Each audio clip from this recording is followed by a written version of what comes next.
It's a shame we don't have smell-o-vision on this one. I'm cooking a pork shoulder at the moment. This is the best smelling video I've yet done.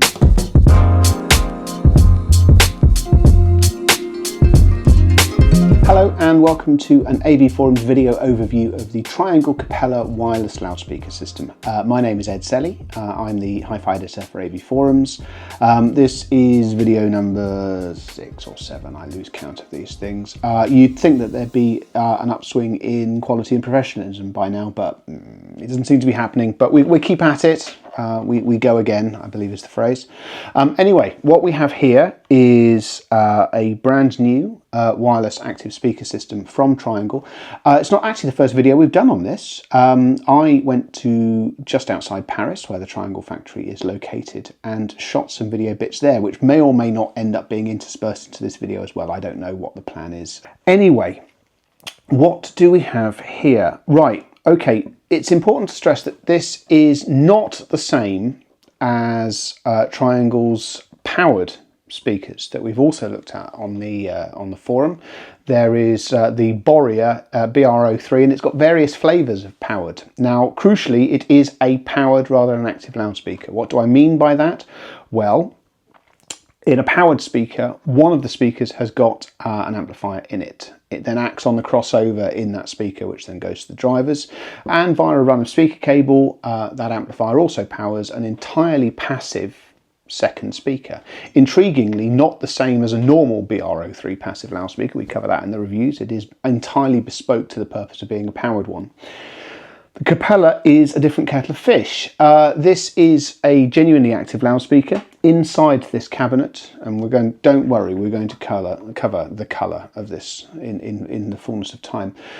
It has two 50-watt amplifiers, one for the tweeter and one for the mid-bass driver. They are Class D, as is generally speaking the case with products of this nature. A number of people will almost certainly head to the comments either here or on the written review, which will be on the site, and go that 50 watts doesn't sound like a lot. Now, compared to some of the Capella's notional competition, this is less power. There's no getting around it. It does seem to be quite sufficient though. We'll cover performance in a later section, but I don't want anyone to discount this product because they don't think it has enough horsepower. 50 watts does seem to be absolutely plenty, especially when you take into account that as it's an active speaker and the crossover is in front of the amplifier, then sending a line level signal to the amplifiers to amplify and send to each driver. There's no loss or wastage there. Triangles are historically fairly efficient loudspeakers in their passive forms, and this appears to be no exception to the rule. I need to stress that there is no notional loss of headroom from there being only 50 watts a driver. The drivers in question are lifted from existing Triangle passive loudspeakers, and this is no bad thing. Key to what's going on is this. It's a horn-loaded tweeter. We've seen a version of it before in the Antel 40th anniversary that we tested on the site. That used a slightly glitzier finish with rose gold, and it changed some of the metallurgical properties. This is the more basic version, but when I say basic, it's still a relatively exotic tweeter to find on a speaker at this price. The whole notion of horn loading is that by placing the tweeter in this aperture, Triangle is able to control its dispersion better, and it is more sensitive whilst it does it. This hands over to a driver that we've also seen before. It is treated cellulose, or paper if you're feeling less posh. It's in both the Borea and the Esprit lines of loudspeakers, and it's extremely good as well. So those have been borrowed or at least appropriated from other passive models in the range, and they seem to do a fine job here. Now, I'm going to turn this around live because it's not that hard to do. If you look around the back, and I need to stress this is the most reflective product that I have tested, or rather shot any video for, so I am all over the video for this, for which I apologise in advance. Around the back you'll find the amp plate, which is standard enough. What's unusual is that here is an RCA socket. Now this is, if you like, a backup connection, but it's not for the media box, which we're going to cover in just a moment. The RCA connection could be connected to an existing preamplifier or similar, and then essentially this becomes a classic active speaker. But don't go thinking it's a wired backup to the wireless system. It's not. It's not going to talk to the media box via that.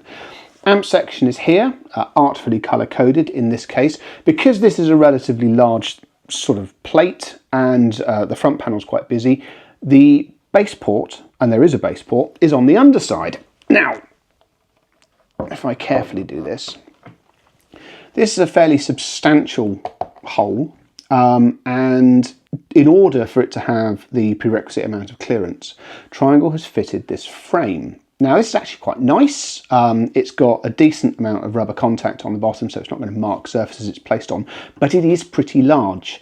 If you look in the videos and the photos that have gone with this review, you'll see that the samples are parked on the low stand that I generally use with a pair of Mission 700s. It wouldn't be my absolute first choice of stand were I actually living with the loudspeaker, but it's the only stand in the house which is large enough to accommodate this footprint. Now this is largely me to blame. I was offered the dedicated stands and thought, no, I don't need those, I've got plenty of stands here. If you are buying these and you're not planning on placing them on a sturdy flat surface, I would strongly recommend the dedicated stands, because this is a relatively large footprint and you're going to have your work cut out finding another stand on which it sits. And if you don't, it's going to go inside the frame and going to push straight against the bass port, and that's going to sound pretty grim. So do bear that in mind when choosing the product.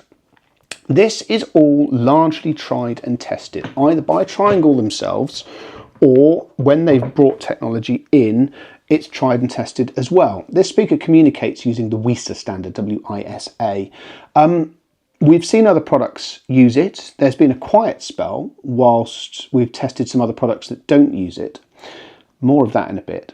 And now it seems to be staging a bit of a comeback, not least because it's being used for some other cross-company liaisons in other areas of audio. The speakers themselves communicate with their media box at 2496. The media box will accept higher sample rates than that, but everything is going to get reconverted to that sample rate.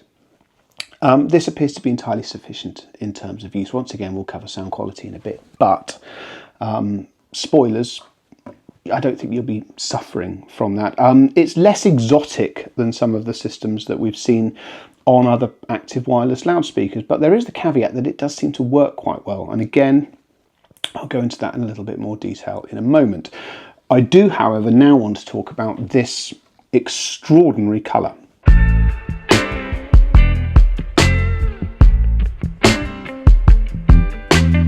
There are 4 available finishes for the Capella.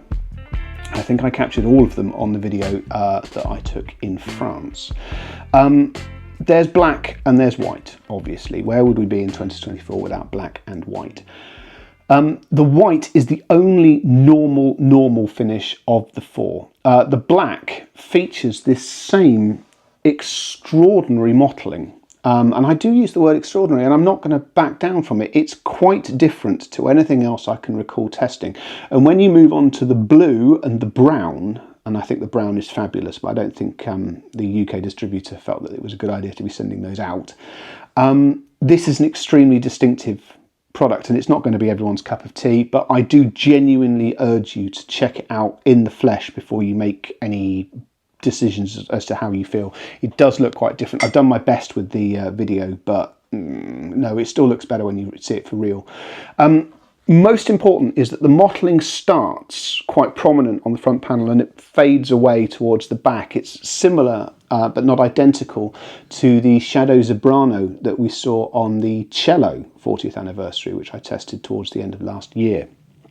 I really like this. I admire Triangle trying something a bit different. I don't doubt for a second that black and white are going to outsell brown and blue by an order of magnitude, but if you don't want your products to just fade away into the background of your living space, this is in a class of its own. I'd say in so many ways it's probably more striking than some of the sort of bright finishes that the LS50 Wireless 2 from Kef comes in.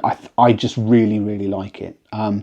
It's different enough that it will generate comment, but it's not novel for the sake of novelty. I think it's a really clever idea and I really enjoy it. I think that you should have the courage of your convictions and go for the brown one, but I do like brown, so make of that what you will.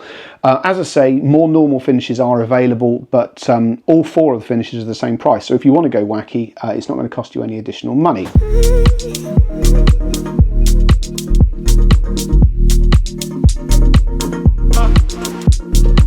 The media box is where all the connections are made for the Capella. Now, a number of the Triangle's competitors have got the actual input panel on one of the speakers. Now, there are pros and cons to this. This means that this requires its own mains socket. I haven't brought the mains adapter out with me. I didn't think you really wanted to see a mains adapter, but this is a 3-plug product and not a 2-plug product. This may or may not prove an irritant, and you will need to find a home for this box somewhere in your system. It doesn't have to be line of sight. That's something that's worth saying. You don't have to have this out on display. It's not a beautiful thing, so you may be encouraged to do that. On the plus side, your connections can go straight down, or at least to a point convenient to where this box can be, rather than being stretched out to one side to make it to one of the loudspeakers. And you do get a decent number of connections. In no particular order, we've got USB audio, HDMI ARC, coax connection, 3 opticals, an RCA analog, and an auxiliary 3.5mm analog. There is Bluetooth, AirPlay, and Chromecast. What there is not at the time of me recording this video is a dedicated streaming app. If you want an in-house UPnP access or streaming service access, no bueno. There's Spotify Connect and Tidal Connect. Chromecast works for Qobuz, so I don't think this is a huge issue, and it also works peerlessly with Roon, but I am fully aware that Roon is not an inconsequentially expensive option in its own right. If you are looking for something which is completely in-house though, and has access to your UPnP library, at the moment this doesn't have that. There is a control app. It allows you to switch between inputs and other niceties. And it also has one feature which is decidedly interesting. An optional extra for the Capella is a microphone. This can be used in cooperation with the app to take a series of measurements in room, measure the performance, look for room nodes, suck out all sorts of vaguely phallic terms for your speakers not being completely flat in that space, and you can manually correct that using the data from the microphone. This isn't the same as an autocal system. It's going to require more input from you. It's going to require a bit more thought, but nevertheless, it's a nice idea. I haven't got video of me testing this. I wasn't completely sure how I would take video of me testing this, but I did run some brief tests. It was able to successfully identify the node that is in my listening room, and I was able to, largely speaking, dial it out to a point where it wasn't a concern anymore. How useful this is to you is going to depend on your views on correcting these things and whether you're applying correction at some other point in the system. But nevertheless, it's a nice idea. It's relatively well implemented.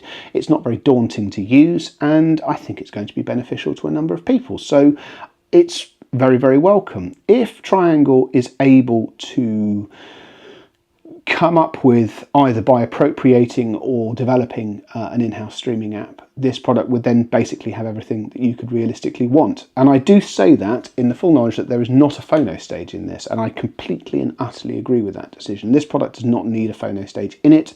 If you are going to connect a turntable, it's highly likely that that will have a phono stage in it at the sort of lifestyle category that we're talking about here. And if it doesn't, phono stages are not particularly difficult to get hold of. It means you've got a line input that you can use in any means that you like.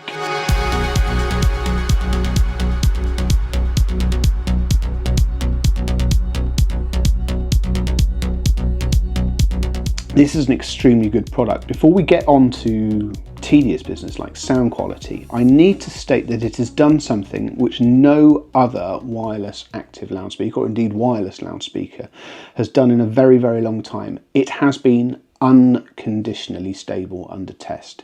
Every single time I've plugged it in, and I've plugged it in and unplugged it in multiple occasions, taken it to different locations, I've done all sorts of things, it has simply found the other speaker, found the box, paired up and worked. Furthermore, you can do things like turn the PlayStation on or turn the television on between the two of them, and it doesn't affect the wireless sync. You can do all sorts of other wireless shenanigans, and it doesn't affect the wireless sync. Triangle goes to the effort of pairing the media box to the loudspeakers before the speaker leaves the factory. This, when I was at the factory, felt possibly like overkill, but I will completely and utterly and freely concede that it works. It just works.